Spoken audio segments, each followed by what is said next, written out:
Farmacocinética é o que o corpo faz com o fármaco. Então, a gente tem ali a entrada dele, a distribuição, a eliminação. Então, é que o corpo vai fazer com o fármaco, como o organismo vai manipular aquele fármaco. A farmacodinâmica é o que o fármaco faz com o corpo. É como ele vai agir, os efeitos dele, os efeitos adversos. Isso é farmacodinâmica. Nós temos as etapas da farmacocinética.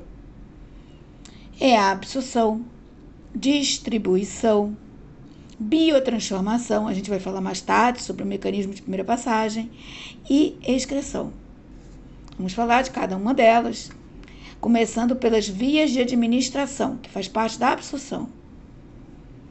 Temos muitas vias de administração, nós vamos falar das principais. Enteral, parenteral, a inalação oral, inalação nasal, tópica, transdérmica e retal.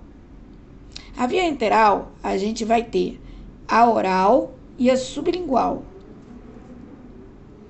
A parenteral são todas que não passam pelo metabolismo de primeira passagem, que é a intravenosa, a intramuscular e a subcutânea. Temos a inalação oral, inalação nasal, transdérmica e a retal. Aí muita atenção para a retal.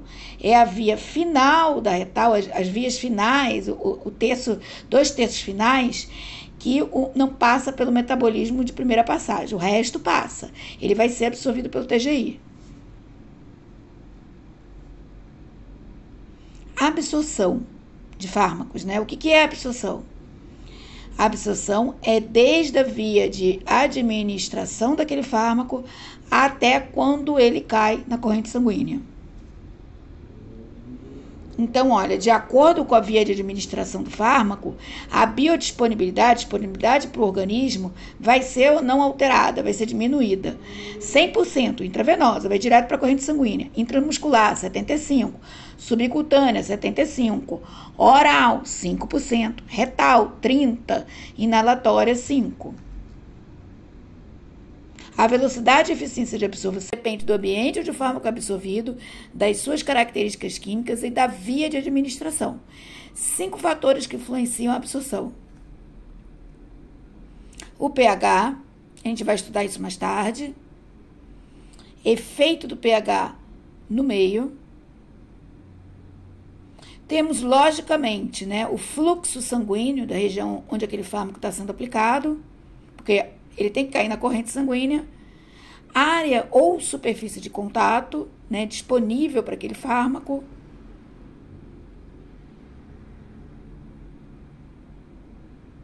O tempo que aquele fármaco fica em contato com a superfície de absorção, vamos lembrar aí dos fármacos tópicos, de uso tópico, ou mesmo no intestino, né? E 5, a expressão da glicoproteína P. A glicoproteína P é um transportador de fármaco, é um transportador molecular. Se tem mais ou menos, vai influenciar a absorção daquele fármaco. Agora a gente vai falar da absorção do TGI. Nós temos aí a difusão passiva, que é sem gasto de ATP, sem gasto de energia. Então, ele depende de um gradiente de concentração. Difusão facilitada também não tem gasto de energia, depende de um gradiente de concentração. Transporte ativo, já com gasto de ATP. Uso de proteínas, assim como a difusão facilitada. E a endocitose. Distribuição. O fármaco sai da circulação sanguínea e distribui-se nos líquidos intersticiais e intracelular. Essa é a distribuição. E a biotransformação? A biotransformação é quando ele é biotransformado em um metabólito ativo ou em um metabólito inativo a partir das células do fígado ou células de outros tecidos.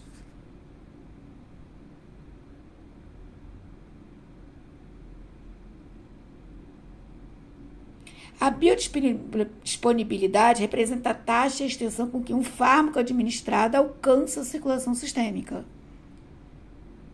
Então, vamos calcular a biodisponibilidade. Foi ingeridos 100 miligramas. Absorvidos apenas 70 miligramas. A gente calcula 70 divididos por 100 vezes 100%. A biodisponibilidade desse fármaco vai ser de 70%. Conhecer a biodisponibilidade é importante para calcular a dosagem de fármaco para vias de administração. Exceção da intravenosa, que é 100% a biodisponibilidade, porque cai diretamente na corrente sanguínea.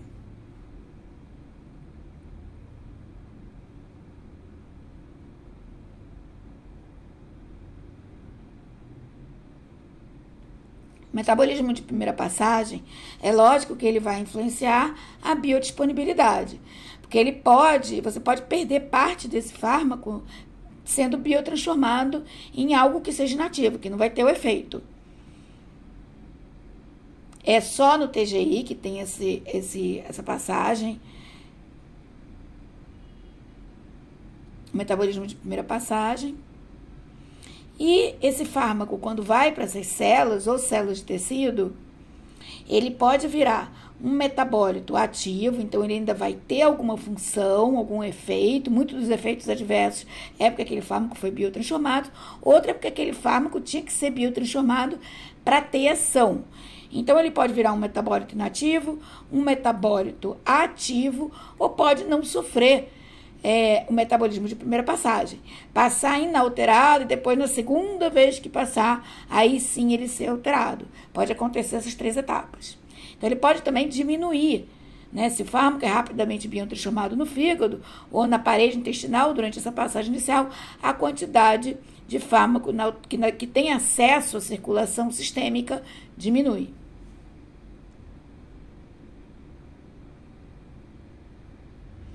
A segunda coisa que interfere é a solubilidade do fármaco.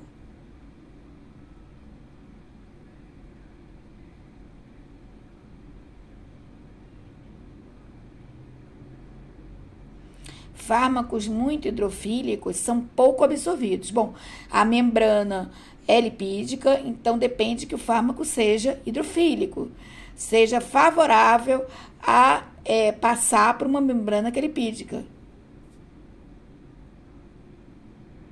A instabilidade química do fármaco, vamos lembrar da insulina, que é uma proteína, ela não pode ser tomada, ela tem que ser injetada subcutaneamente para não ser degradada como proteína, mudar a sua conformação 3D. Alguns outros fármacos também, como a besilpenicilina, também é de maneira intramuscular que a gente aplica, porque ele muda por causa do pH, do TGI. Nós temos aí alguns fármacos. Natureza da formulação do fármaco.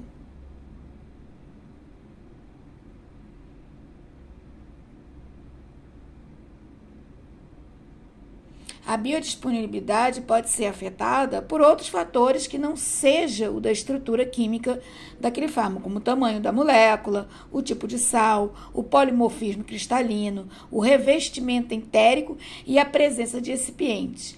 Aqueles que a gente não tem efeito, né? Que apenas compõe, por exemplo, ali a drágia.